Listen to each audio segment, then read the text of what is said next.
Hello bachcho, let's read the question. The question says a vertical spring is fixed to one of its end and a massless plank fitted to other end. A block is released from height h. A shown spring is in relaxed position. Then choose the correct statement. Option A, the maximum compression of the spring does not depends upon h.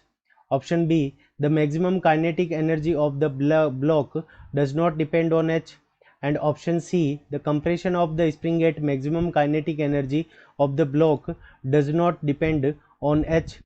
And option D, the maximum compression of the spring does not depend upon के। ठीक है बच्चों, सो इस question के अंदर हमारे को यहाँ पे ये क्या गिवन है, एक ब्लॉक गिवन है और ये जो ब्लॉक है वो एच हाइट से नीचे की तरफ आ रहा है।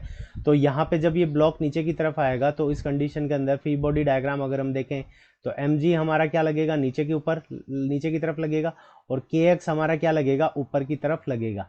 सो यहाँ पे हमें दो कंडीशंस गिवन है, एक तो गिवन है मैक्सिमम कंप्रेशन की कंडीशन के ऊपर क्वेश्चन पूछा है और एक हमें पूछा है मैक्सिमम काइनेटिक एनर्जी के लिए क्वेश्चन पूछा है। सो इस क्वेश्चन को करने के लिए हम क्या करेंगे, की कंसेप्ट अप्लाई करेंगे। सो की कॉन्सेप्ट, और की कॉन्सेप्ट के अंदर सबसे पहले हम मैक्सिमम काइनेटिक एनर्जी के लिए क्या लगेगा, की concept. So max kinetic energy. So maximum kinetic energy के लिए हमारा जो की कंसेप्ट लगेगा वो हमारा क्या लगेगा कि देखो जो फोर्स होगा F is equals to M A, दोनों में से एम जी और के एक्स दोनों फोर्स लगेंगे, उसके कारण एक एक्सेलरेशन प्रोड्यूस होगा। सो यहाँ क्या होना चाहिए, force is equals to M A is equals to ये हमारा क्या होगा, M G minus K X के इक्वल होगा। M A is equals to M G minus K X. और यहाँ पे क्या होना चाहिए कि जो मैक्सिमम काइनेटिक एनर्जी की कंडीशन के अंदर जो एक्सेलरेशन ए हमारा क्या होना चाहिए, जीरो होना चाहिए, क्योंकि यहाँ पे क्या होगा कि वेलोसिटी के अंदर चेंज होने से एक्सेलरेशन आएगा। तो अगर एम जी की value, if m g is greater than k x, तो उस कंडीशन के अंदर जो हमारी एक्सेलरेशन क्या होगा, वो होगा ए पॉजिटिव होगा। और अगर k x is greater than m g होगा, k x is greater than m g, तो उस कंडीशन के अंदर जो एक्सेलरेशन होगा वो हमारा क्या होगा, नेगेटिव होगा। तो मैक्सिमम काइनेटिक एनर्जी की कंडीशन के अंदर क्या होना चाहिए, m g is equals to k x होना चाहिए। तो मैक्सिमम काइनेटिक एनर्जी की कंडीशन में m g is equals to k x, ये हमारी मैक्सिमम काइनेटिक एनर्जी की कंडीशन है।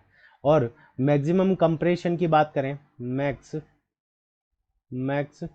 कंप्रेशन, मैक्स कंप्रेशन, और मैक्सिमम कंप्रेशन की कंडीशन के अंदर क्या होना चाहिए कि हमारी जो काइनेटिक एनर्जी होनी चाहिए, kinetic kinetic energy, kinetic energy of block, kinetic energy of block is equals to zero. Kinetic energy जो हमारी होनी चाहिए ब्लॉक की वो ज़ीरो होनी चाहिए, kinetic energy of the block is zero. यानी जब वो नीचे की तरफ आए और इसको कंप्रेस करे तब इसकी काइनेटिक एनर्जी पूरी पूरी ख़त्म हो जानी चाहिए। यानी जो इसकी पोटेंशियल एनर्जी है यहाँ पर वो कंप्रेस करके जब यहाँ पर आए तो इसको काइनेटिक एनर्जी यहाँ पे पूरी जो पोटेंशियल एनर्जी है वो यहाँ पे काइनेटिक एनर्जी के अंदर कन्वर्ट हो जाए और यहाँ पे आकर वो रुक जाए। तो उस कंडीशन के अंदर हमारा क्या होगा, मैक्सिमम कंप्रेशन होगा। तो सबसे पहले हम मैक्सिमम काइनेटिक एनर्जी के लिए बात कर लेते हैं। तो for max K E, maximum kinetic energy की कंडीशन के अंदर हमारा m g is equals to किसके होना चाहिए, के एक्स के इक्वल होना चाहिए। तो एक्स इज इक्वल्स टू हमारा क्या हो जाएगा, x is equals to M g divided by k.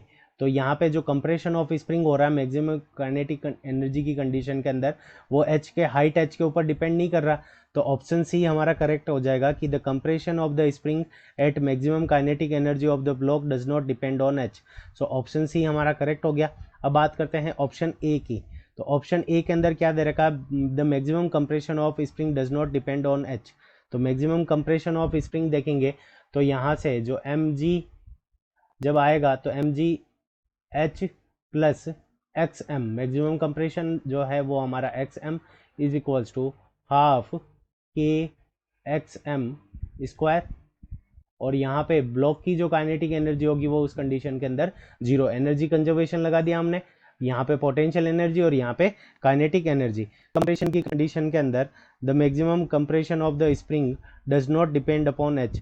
तो देखो यहाँ पे एक्स एम की जो वैल्यू है वो क्या कर रही है, इस साइड में एच के ऊपर डिपेंड कर रही है। तो इस कंडीशन के अंदर ये वाला जो स्टेटमेंट है जाएगा, the maximum kinetic energy of the block does not depend on h. The maximum जो कंडीशन है मैक्सिमम काइनेटिक एनर्जी की वो लगाते हैं, तो यहाँ पे आ जाएगा m g plus h plus m g into x. यहाँ पे क्या होगा, जब मैक्सिमम काइनेटिक एनर्जी होगी तब कंप्रेशन कितना होगा, एक्स के बराबर हो गया, is equals to half k x square plus half m v square. यहाँ पे वेलोसिटी इसकी क्या हो गई, एम वी स्क्वायर।